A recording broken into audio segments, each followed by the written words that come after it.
CNN recently did a media piece where they criticized Facebook for its mishandling of vaccine hesitancy and vaccine misinformation on its platform. First, I'll let you watch for yourself, and then I'll come back and break down all the problems I found with this news report. This morning, there are new troubling revelations about Facebook. Internal documents suggest the company is having a tougher time managing vaccine misinformation than it's letting on. A Facebook report in March, for instance, raising concerns about what people are saying in comments. Quote, "Our ability to detect vaccine hesitancy comments is bad in English and basically non-existent elsewhere." Let's bring in Donny O'Sullivan. He is part of the CNN team that reported this story, and also with us, technology reporter for the New York Times, Davey Alba. Donny, the thing here is that Facebook is saying one thing in public, and then, like the Facebook papers have shown us time and again, something else going on for real. Yeah, what it shows us is there's a lot of employees at the company who are real, right? They're being frank and honest. Take a look at this comment from an internal slide where it says vaccine hesitancy in comments is rampant. We have all these sort of documents showing just how much trouble they're having tackling this internally. But take a listen to see what company executives are saying publicly. I think that overall, both of these sides of the equation, the showing authoritative information and limiting the spread of misinformation, are incredibly important. A lot of work has gone into this. We've gotten a lot better at this over the last few years as a company. There were hoaxes that have been spreading online for weeks, saying if you drink bleach, then that can help cure the coronavirus. So we go ahead and we take that content down. There have been thousands of examples of content like that we've had to take down. We've now put warning labels and taken information down on tens of millions of pieces of content.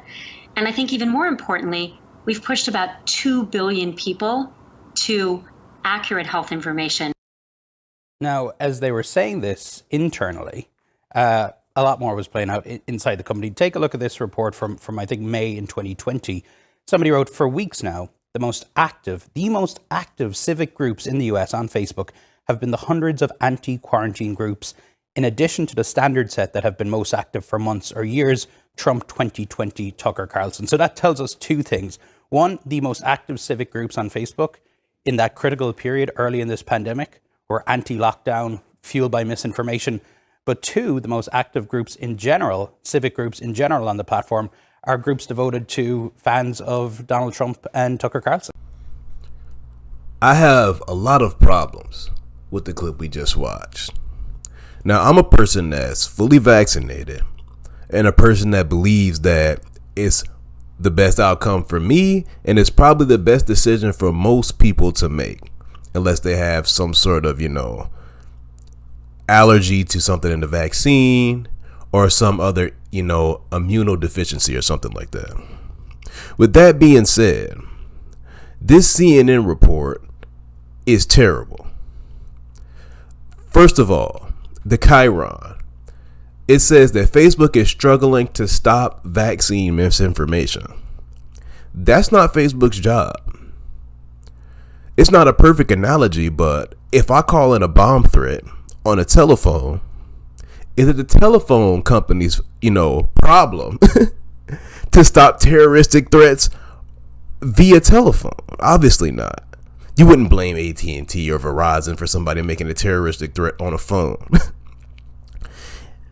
Again, we're talking about Facebook policing everything on its platform, which is literally impossible.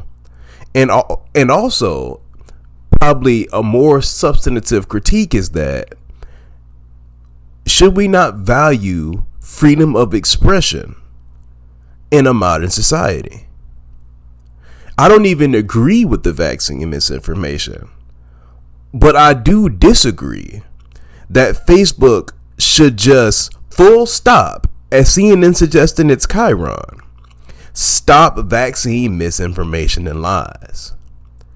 You saw, because CNN showed, Mark Zuckerberg and another CEO basically say that when they see things that breach their terms of service, they work to remove those things and also to push so-called accurate and authoritative vaccine information.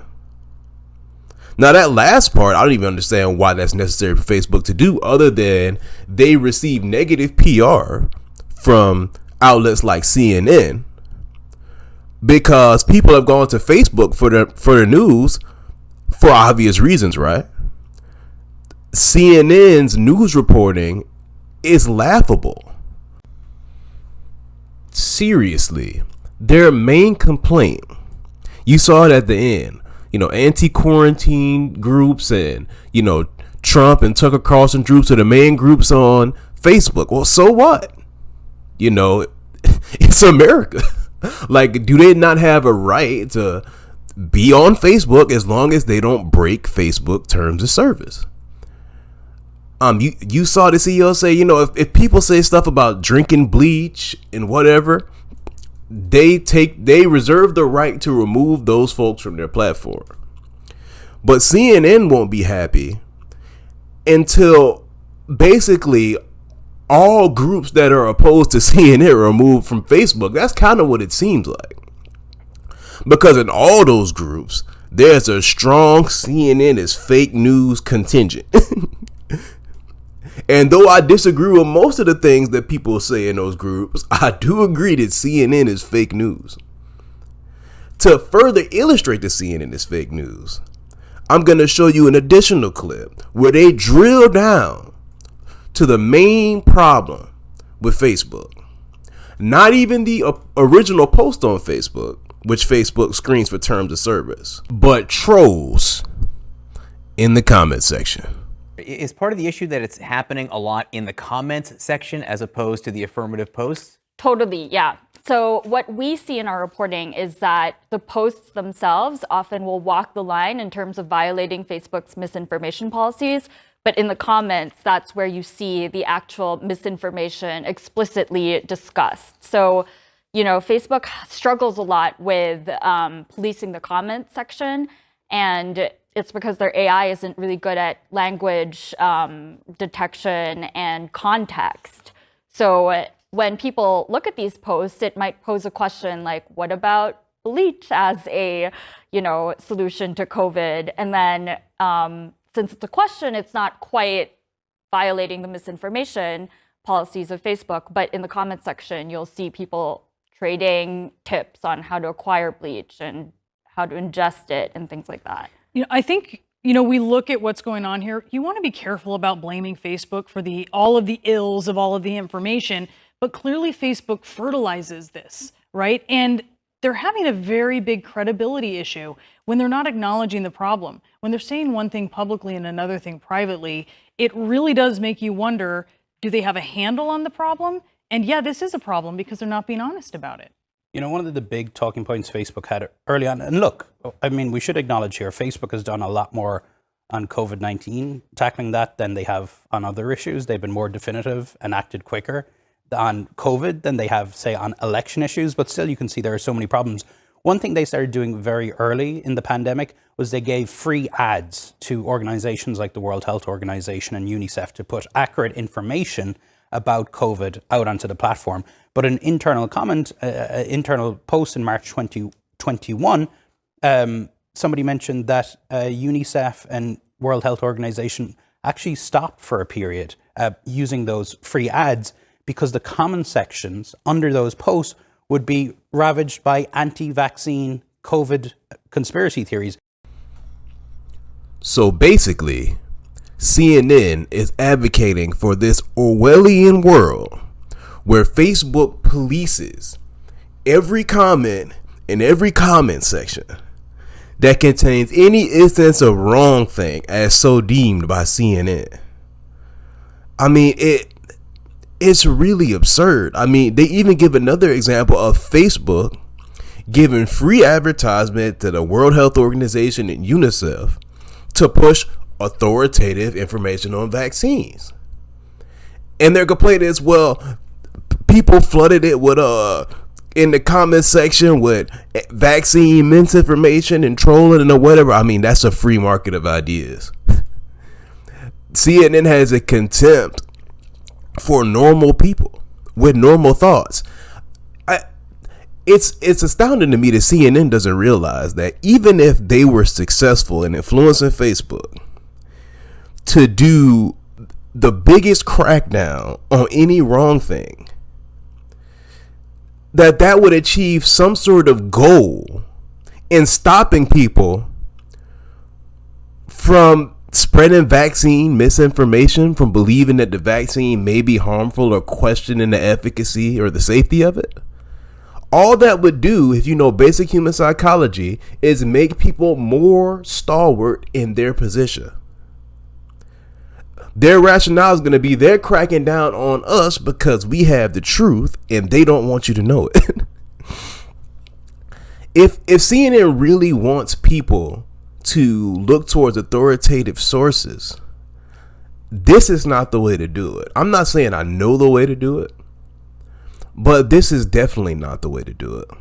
I think where CNN crucially fails in this news report is they set up a situation where we're supposed to believe there's a contradiction between what Facebook says to the public and what Facebook says in its internal memos about vaccine hesitancy. But all they showed was that Facebook has taken several measures to push authoritative information and to ban those who they say things that breach their terms of service, saying things that are harmful, like drinking bleach to, cure COVID. And so there is no contradiction.